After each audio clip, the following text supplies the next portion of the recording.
Hello po sa inyong lahat mga ka-crypto. Ako po si Pinoy Crypto Trader at sa video na ito ay atin pong pag-uusapan ang tungkol dito kay Yeehy.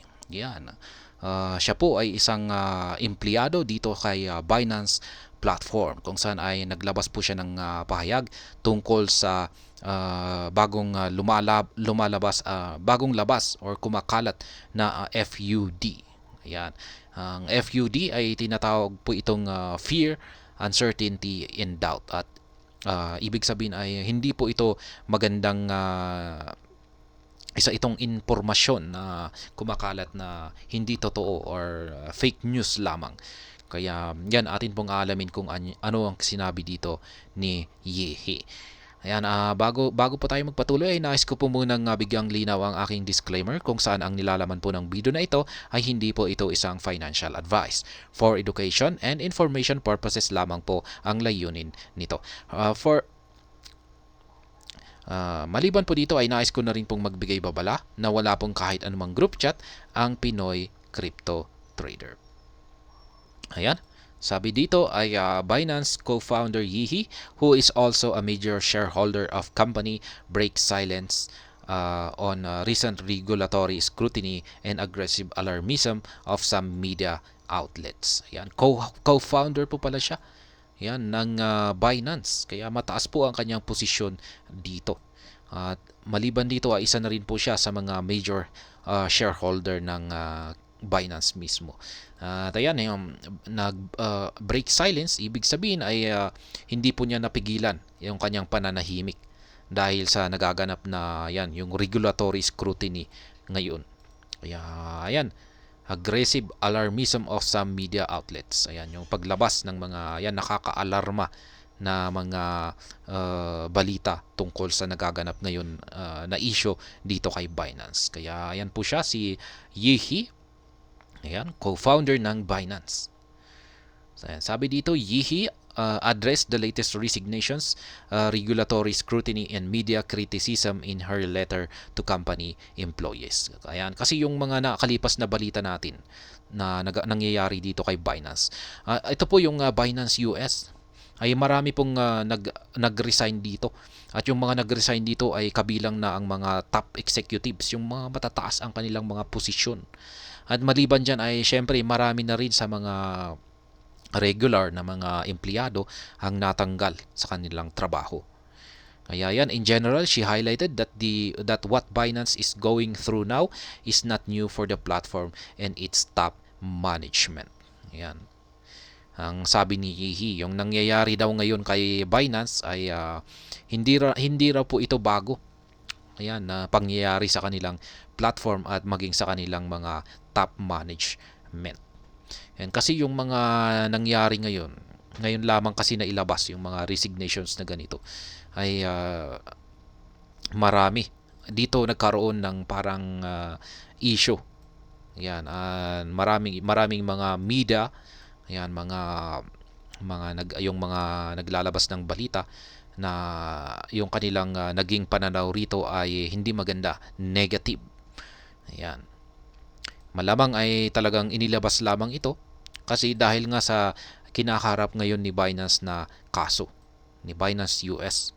Kaya parang ginamit ng kanilang kalaban ang media na na ipakita na ang Binance ay yan, may hindi maganda na yan, hindi maganda yung kanilang meron silang side na yan, hindi maganda. Kaya yan, ginamit nila ang media at yan ang para magkaroon ng criticism. Kaya yan, countless blood and fire baptism, Yeehy on 6 years at Binance BNB. Ayan. Regardless of the behavior of regulators and competitors, Binance employees should be focused on creating excellent products and providing an excellent user experience for all customers. That is the only way to build competitive advantages in 2023, Yeehy says in her letter shared today. Yan po ang sinabi ni Yeehy. Ayan. Yung talagang parang yung gumagawa kasi rito sa paninira dito kay Binance ay syempre yung mga regulators at kasama na rin dyan yung kanilang mga kakumpetensya. Kasi hindi lang naman po si Binance ang nag-iisang crypto exchange sa globally. Marami po siyang mga kakumpetensya. Yun nga lang, yun talaga ang mahirap kung ikaw yung number one. Si Binance ang nananatiling number one po kasi na crypto exchange sa buong mundo. At kung number one ka, ay talagang asahan mo na marami kang magiging kakumpetensya na gusto ka nilang pabagsakin. Yan, para ikaw ay ma-replace nila. Ganyan po talaga. Yan ang yung meron nga silang tinatawag na ayan, yung talagang matira, yung matibay. Yun, parang ganyan or survival of the fittest. Yan, pabagsakin mo yung nasa itaas para ikaw yung pumalit. Yan. At yung mga nasa kasunod mo naman na nasa ibaba ay ganun rin yung kanilang gagawin. Gagawin rin nila yung lahat ng kanilang makakaya para ikaw ay bumagsak at sila ang pumalit sa iyong pwesto. Yan. Pero kung ikaw yung nasa pinakataas, ikaw yung number one, ikaw yung nasa pinakatuktok. Syempre hindi ka naman basta-basta papayag na ikaw ay pababagsakin ng basta-basta lamang.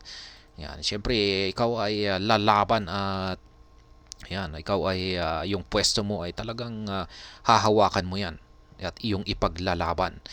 Kaya ayan ang sabi po dito ni Ginang Yihi ay ang tanging paraan daw ay para manatili na sila ang pinakamagaling or mapanatili nila yung kanilang pwesto bilang isang top na crypto exchange sa buong mundo ay ang patuloy lamang na gumawa ng mga excellent products, yung magagandang produkto.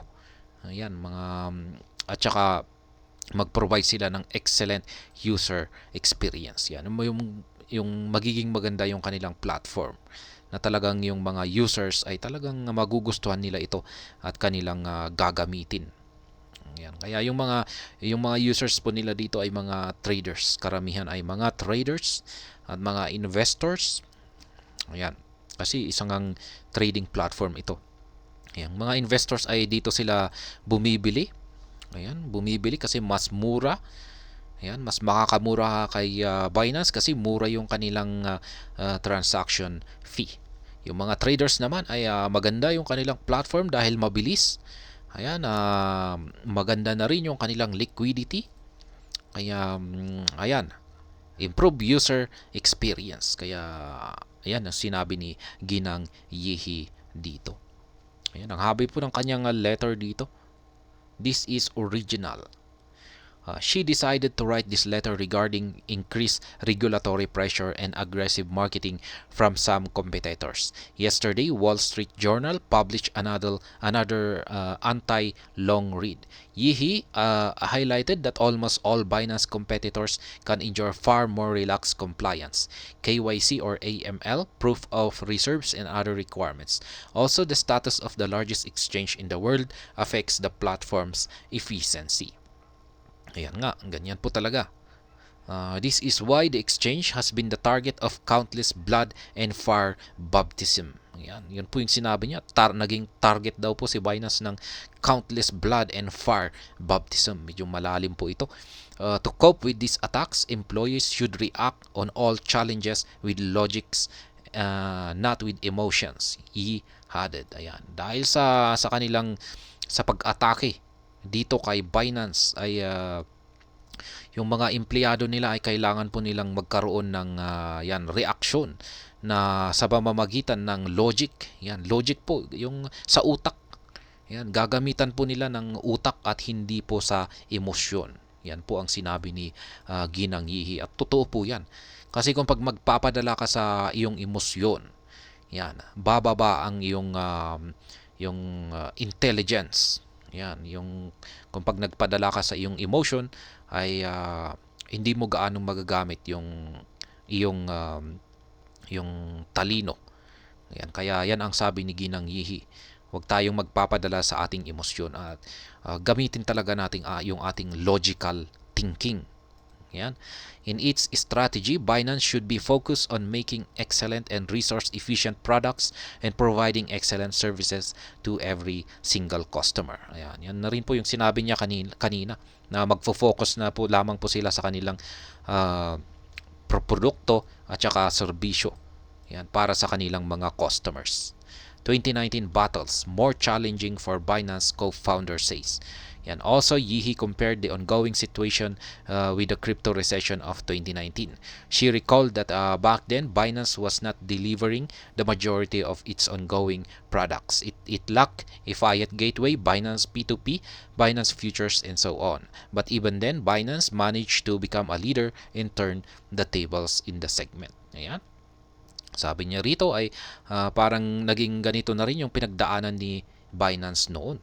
Ayan, na nung sila ay nag-uumpisa pa lang, yung sila ay nag-uumpisa pa lamang. Ayan, marami po silang pagkukulang. Pero kahit ganyan ay nakagawa sila ng paraan at ayan, hindi nila inaasahan na sila pa ang magiging leader or mangunguna sa bilang crypto exchange sa buong mundo.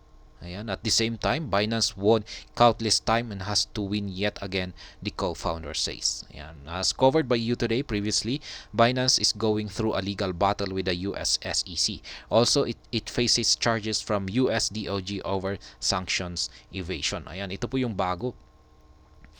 Ayan. Alam po natin na si Binance ay hinahabol po ito or meron na po silang legal battle kay US SEC. At ayan, may bagong labas na ayan, kalaban si Binance at ito naman ang US DOJ. Ayan, dalawa na po yung kanilang malalaking kinakaharap na kalaban dito. Kaya yan, mukhang makaharap daw po si Ginoong ZZ, si Jiangping Xiao, ang founder ng Binance. At syempre ang buong Binance na rin ng pwedeng makaharap sila ng criminal charges dito kay US DOJ. Kaya yan, today Binance announced that it is completely exiting Russia, which had been one of its largest market. Binance users will migrate to previously unknown platform COMEX. Ayan.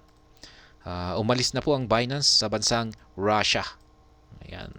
At sabi rito ay Binance users, yung mga Binance users dito sa bansang Russia ay yan, magmamigrate or lilipat po sila sa hindi kilalang platform na si COMEX.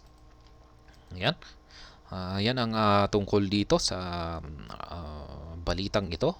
Inilabas na pahayag ni Yeehee. Yan, at masasabi kong yan, may point naman po siya rito na hindi po basta-basta, yung parang point niya rito ay hindi po basta-basta magpapatalo ang Binance. Maski may lumalabas pa dyan na maraming mga criticisms or hindi magandang balita kay Binance. Yan.